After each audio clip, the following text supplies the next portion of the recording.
Bismillahirrahmanirrahim.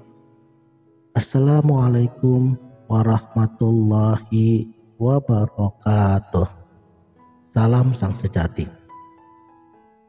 Ilmu ketuhanan adalah induk daripada semua ilmu yang ada.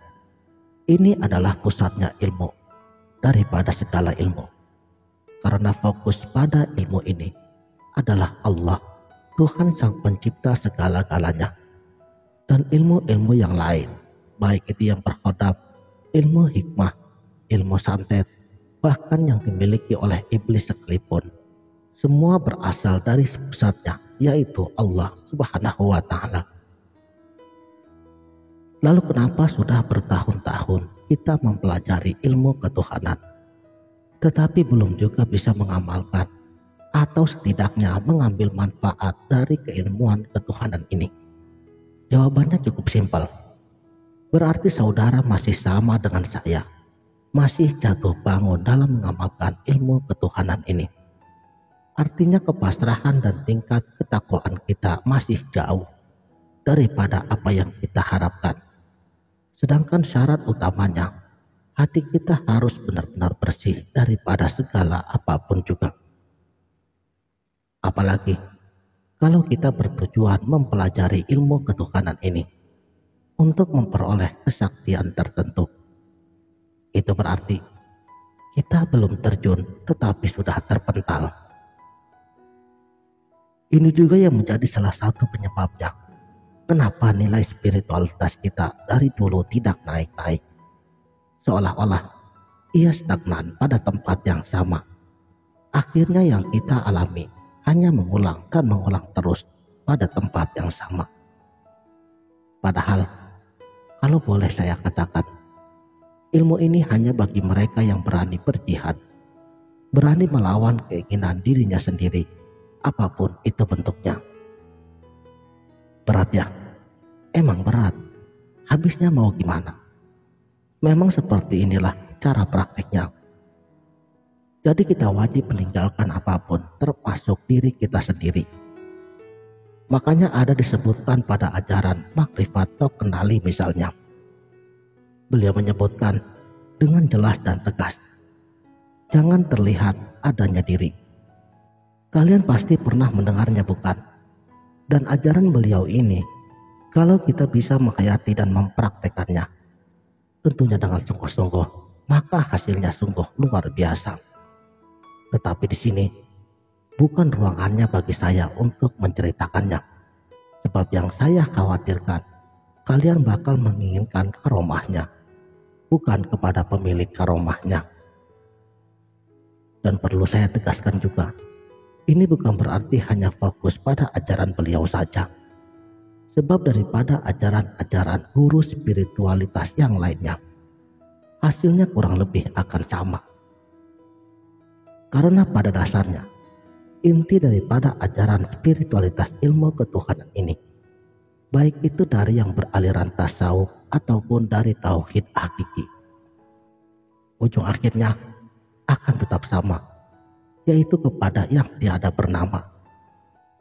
Hanya pada dasar dan proses cara prakteknya saja yang berbeda-beda. Tetapi itu tidak akan menjadi hambatan bagi siapapun yang telah berhasil menembus alam ketuhanan.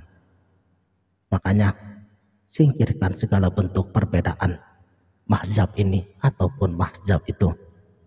Cobalah untuk belajar terbuka dengan kemahaluasan ilmu Allah ini.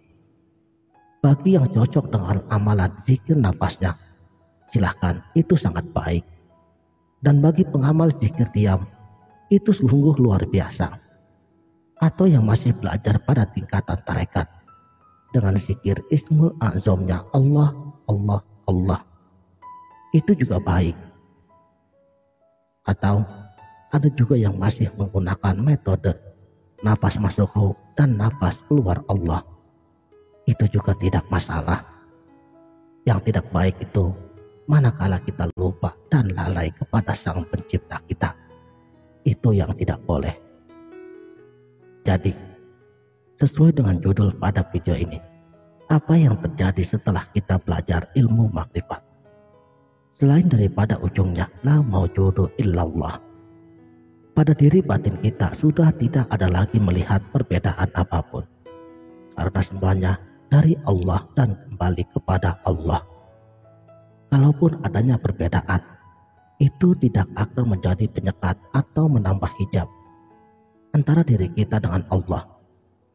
Dan kalau memang perlu untuk diluruskan, silahkan diluruskan. Karena tidak ada yang salah dengan hal tersebut. Namanya juga manusia, pasti tidak akan luput dari khilaf dan dosa. Tetapi ingat, jangan merasa diri paling benar. Itu yang tidak boleh. Sebab yang maha benar itu cuma Allah semata. Masalah mereka mau menerima ataupun tidak, itu bukan urusan kita. Sebab hidayah itu mutlak menjadi milik Allah semata. Jadi, betapa pentingnya untuk menjaga hati dengan niat yang tulus ikhlas. Penyerahan diri sepenuhnya kepada kehendak Allah semata. Buang segala apapun yang bukan Tuhan. Dan saya tegaskan, hadirnya video ini bukan untuk menggurui siapapun. Karena kita sama-sama masih belajar. Pastinya akan banyak hilaf dan salahnya. Dan untuk itu, saya memohon maaf yang sebesar-besarnya. Mohon sudi untuk berbagi pengalaman di kolom komentar. Saudaraku, sang sejati. Ilmu makrifat itu, bila kita sudah memahami dengan sebenarnya paham, maka tiada lagi perbedaan apapun. Karena apa yang dilihatnya bukan lagi pada bentuk lahiriahnya, tetapi pada pandangan mereka itu sudah menembus setiap lapisan dinding-dinding hijab dirinya. Mereka akan menyampaikan kebenaran dari yang maha benar dengan akhlakul karimah. Bukan berarti merasa benar, mau itu yang masih bertahap syariat, tarekat, hakikat dan juga sampai kepada tahap makrifat. Setiap kali mereka berkata, maka kalam hikmah yang keluar daripada bibirnya bukan lagi faktor karena kebencian ataupun merasa diri paling benar, tetapi itu semuanya hadir dari rasa kasih dan sayangnya kepada semua makhluk Allah. Dan bagi mereka, yang paling ditakutkan ialah menduakan Tuhannya dengan segala apapun juga. Makanya, kebanyakan dari mereka itu lebih memilih untuk diam. Sebenarnya, banyak juga orang di sekeliling kita yang paham tentang ilmu ketuhanan ini. Hanya saja, mereka lebih memilih diam dan asyik dengan Tuhannya. Karena ilmu ketuhanan ini adalah ilmu yang tidak diwajibkan untuk disebarluaskan kepada sembarang orang. Kalaupun kebetulan ada orang yang menyimak video YouTube channel Sang Sejati ini, itu berarti dia salah satu orang yang terpilih dan yang kena mental juga banyak. Seorang tabi'in, yaitu Ahnaf bin Qaisi, beliau mengungkapkan, barang siapa yang berbicara tentang ilmu hakikat, sebelum ia ditanyakan, maka akan hilang 2/3 daripada nur ilmu tersebut. Jadi, pemahaman yang rahasia dan yang harus dirahasiakan, yaitu pemahaman yang sifatnya rahasia dan juga tidak selayaknya untuk disampaikan kepada siapapun, kecuali hanya untuk dirinya sendiri. Karena ilmunya itu berkaitan langsung antara diri dan Allah.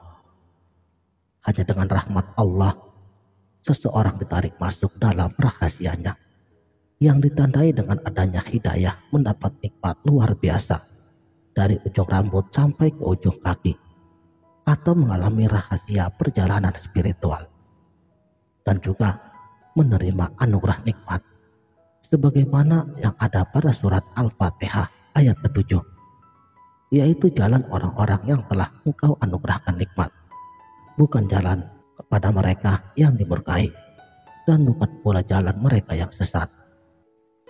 Dalam sebuah hadis, Abu Hurairah radhiyallahu anhu, beliau berkata, aku telah hafal dari Rasulullah 2 macam ilmu.